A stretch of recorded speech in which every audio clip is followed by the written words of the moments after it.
Hello everyone, today we are going to start a chapter, The Trails of Fiber of class 6th. So students, अभी तक हमने क्या किया था, natural fibres के बारे में पढ़ा था. ठीक है, नेचुरल फाइबर्स के बारे में हम पढ़ रहे थे, जिसमें हमने कॉटन पढ़ा था, जूट पढ़ा था. नेक्स्ट आता है हमारा फ्लैक्स. फ्लैक्स भी क्या है, इसका नेम है फ्लैक्स. टाइप कैसा है इसका, नेचुरल, क्योंकि ये हमें नेचुरल तरीके से मिलता है. सोर्सेस है इसका फ्लैक्स प्लांट. आप अपने पेज नंबर 101 पेज पे देखेंगे तो आपको उसकी पिक्चर दिखेगी कि फ्लैक्स प्लांट होता कैसे है. ठीक है, तो ये हमें नेचुरली जो पाया जाता है, ये मिलता है हमें फ्लैक्स प्लांट से मिलता है. ये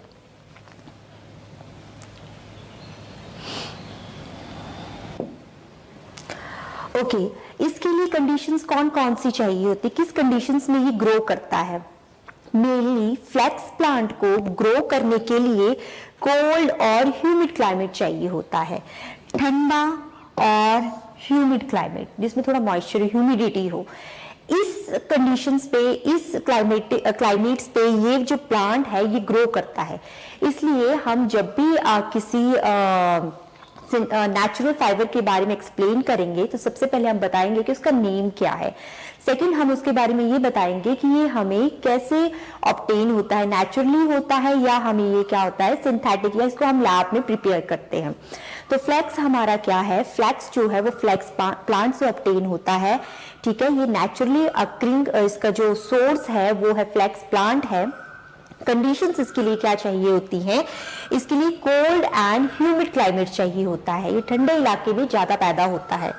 यूसेस क्या है, सबसे पहले जो भी आपकी लाइनिंग का कपड़ा होता है जिससे शर्ट्स बनती हैं, जेंट्स जो भी शर्ट्स का थिन सा गर्मियों में पहनने वाला जो कपड़ा होता है, ये लाइनिंग के लिए जितना भी कपड़ा बनता है, सूट्स लाइनिंग के लिए, ड्रेसेस लाइनिंग के लिए, वो मेनली जो है आपके फ्लैक्स प्लांट से मिलता है. तो इसके यूजेस ये है कि मेनली ये इसको क्लोथ्स बनाने में यूज करते हैं. बेड और बाथ फैब्रिक्स, बेड शीट्स और जो बाथ फैब्रिक्स, आप टॉवल वगैरह जो यूज करते हो वो फ्लैक्स से बनता है. और ये पेपर भी इससे मेनली बनते हैं. जो भी आपके पेपर्स हैं उसमें भी ये यूज होता है. और जो आपका फिशिंग जो करते हो, जिस फिशिंग में हम नेट का यूज करते हैं, फिशिंग नेट का जिसका हम यूज करते हैं, वो भी मेनली हमारा फ्लैक्स प्लांट से बना होता है. तो ये थे इसके यूजेस. आपको इसको यूजेस पता होनी चाहिए, कहाँ से हमें ये मिलता है ये पता होना चाहिए. नेक्स्ट आते हैं इसके कैरेक्टरिस्टिक्स. ये कैसा होता है, एक तो ये बहुत स्ट्रॉन्ग होता है, ठीक है, ड्यूरेबल होता है और स्वेट एब्जॉर्बिंग होता है. मींस ये पसीने को एब्जॉर्ब कर लेता है. इसलिए मोस्टली जो बहुत ज्यादा यहाँ पे गर्मी होती है, इस तरह की ड्रेसेस इस फ्लैक्स प्लांट से, फ्लैक्स फैब्रिक से जो बनी हुई ड्रेसेस होती हैं वो पहनना ज्यादा प्रेफर करते हैं, क्योंकि स्वेट एब्जॉर्बिंग होता है और दूसरा स्ट्रॉन्ग होता है और लंबे समय तक चलता है. तो हमने फ्लैक्स प्लांट के बारे में जाना कि वो कहाँ पैदा होता है, ठीक है, कहाँ हमें कौन से क्लाइमेटिक कंडीशंस चाहिए होती है जिसमें ये ग्रो करता है.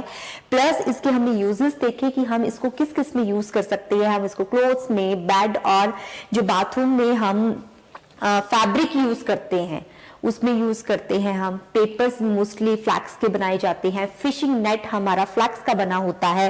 प्लस अब इसके कैरेक्टरिस्टिक्स हमने ये देखे कि ये स्ट्रॉन्ग होता है, ड्यूरेबल होता है, प्लस स्वेट एब्जॉर्बिंग होता है. मोस्टली जितनी भी आपकी लाइनिंग का जो फैब्रिक बनता है, ठीक है, वो मोस्टली फ्लैक्स से बनता है और वो हमें फ्लैक्स प्लांट से ऑब्टेन होता है. ओके, नेक्स्ट इज ये oldest used fibres in the world. पूरे संसार में सबसे पुराना यूज किए जाने वाला ये फाइबर है. बहुत समय से ये यूज हो रहा है. होल वर्ल्ड की, पूरी वर्ल्ड की बात करो तो ये सबसे ओल्डेस्ट फाइबर है जिसको हम यूज अभी तक कर रहे हैं. ओके, ये ऑब्टेन्ड कहाँ से होता है, जो हमारी फ्लैक्स प्लांट है उसके स्टेम से हमें क्या होता है, ऑब्टेन्ड होता है.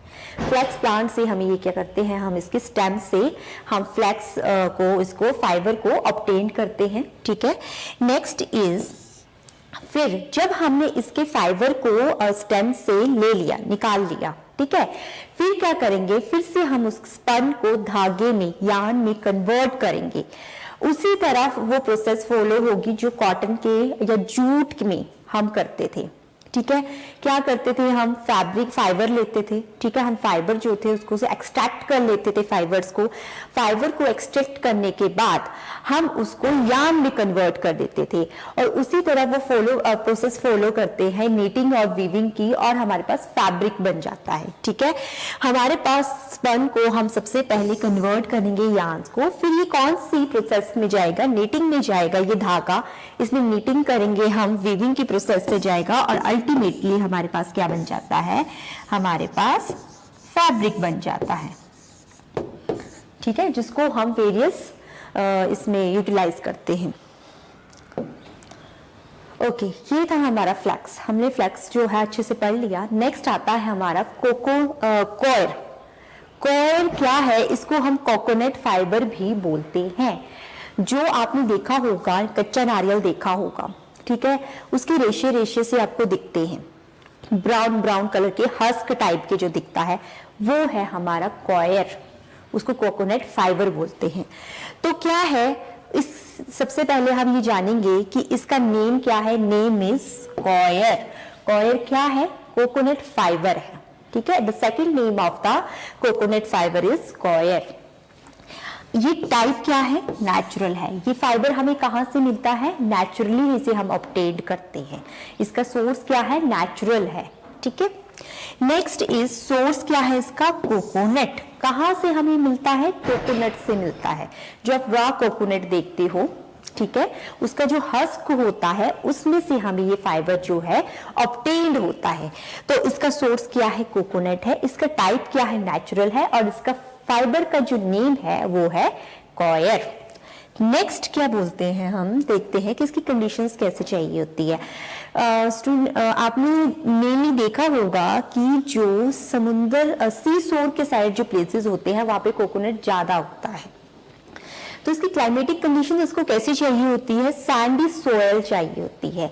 जो मिट्टी होती है उसको वो कैसी, रेतीली चाहिए होती है, सैंडी सॉइल चाहिए होती है। प्लस इसको ह्यूमिड क्लाइमेट चाहिए होता है। इसको ह्यूमिड क्लाइमेट मीन्स क्लाइमेट में क्या हो, मॉइस्चर हो एयर में, that is a humid climate चाहिए होता है। और ज्यादातर ये समुद्र तट के पास पाई जाती हैं। सी शोर के पास जो है ये कोकोनट जो है ये ज्यादा वहां पे ग्रो करते हैं, ठीक है। तो हमने इसकी क्या जाना, क्लाइमेटिक कंडीशंस जानी कि कोकोनट को हम कहाँ सबसे ज्यादा इसकी पैदावार हो सकती है, तो कहाँ सबसे ज्यादा हम कल्टीवेट कर सकते हैं, जहाँ पे सैंडी सॉइल हो, ह्यूमिड क्लाइमेट हो, प्लस सीसोर के पास ये ज्यादा ग्रो करती हैं, ठीक है। यूजेस क्या है, तो इसके यूजेस क्या है कि जो कोकोनट का फाइबर है जिसको हम कॉयल बोलते हैं, मेनली इसकी रोप्स भी बनाई जाती हैं, प्लस इसके कारपेट्स भी बनते हैं। जो ब्रश होते हैं वो भी इस कॉयर के बनते हैं।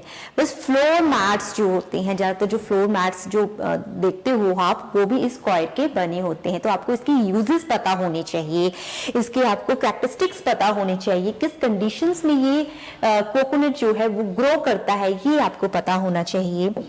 नेक्स्ट इज इसके कैरेक्टरिस्टिक्स क्या है, ये रफ होता है एंड स्टर्डी होता है, ठीक है।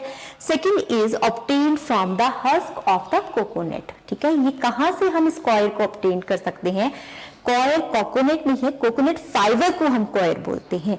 तो ये हमें कोकोनट की जो हस्क होता है, जो घास ऊपर से ब्राउन ब्राउन कलर की जो आपको दिखता है, कोकोनट का होता है ना, वो ब्राउन ब्राउन कलर से आपको लंबे लंबे से वो रेशे से दिखते हैं, ठीक है, उसको हम हस्क बोलते हैं, ठीक है। तो वहां से हमें क्या होता है, ये ऑब्टेन्ड होता है फाइबर। फिर इस फाइबर को हम क्या करेंगे, वही सेम प्रोसेस थ्रू करेंगे, उस फाइबर को यार्न्स में कन्वर्ट करेंगे। यार्न्स के बाद ये नीटिंग एंड वीविंग की प्रोसेस से गो थ्रू करेगा, and lastly we obtain a fabric, जिससे हम मैट्स बनाते हैं, ठीक है, जिससे हम ब्रशेस बना सकते हैं, जिससे हम रोप्स बना सकते हैं। तो कॉयर का इस तरह से हम यूज कर सकते हैं।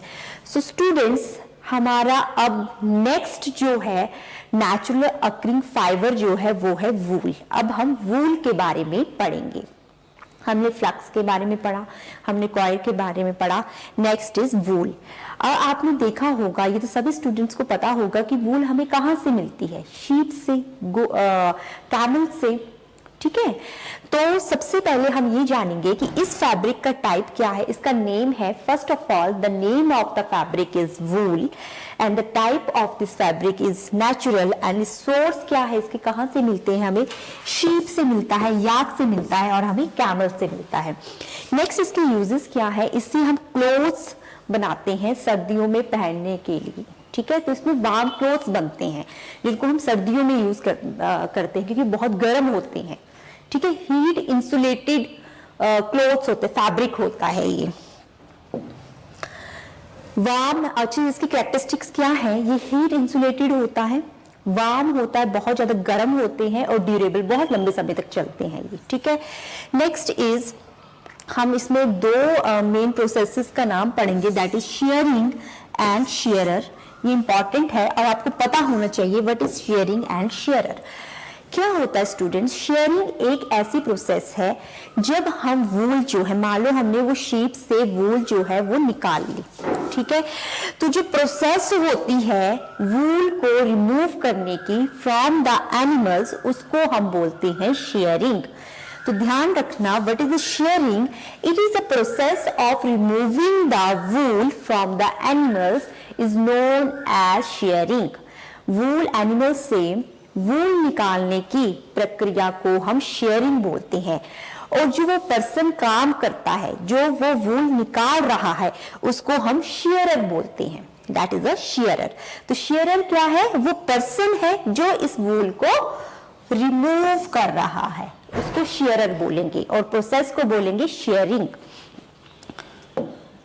तो स्टूडेंट्स, आज हमने देखा, आज हमने नेचुरल फाइबर्स के बारे में पढ़ा, हमने फ्लक्स के बारे में पढ़ा, कॉटन के बारे में पढ़ा, जूट के बारे में पढ़ा, ठीक है। हमने इसके कॉइल के बारे में पढ़ा, वूल के बारे में पढ़ा। तो ये सब थे natural occurring fibres, natural fibres जो हमें प्रकृति से मिलते हैं। नेक्स्ट क्लास में हम पढ़ेंगे सिंथेटिक फाइबर से कि वो कैसे कैसे लैब में बनाए जाते हैं और किस किस प्रोसेस से जाते हैं। So students, thank you.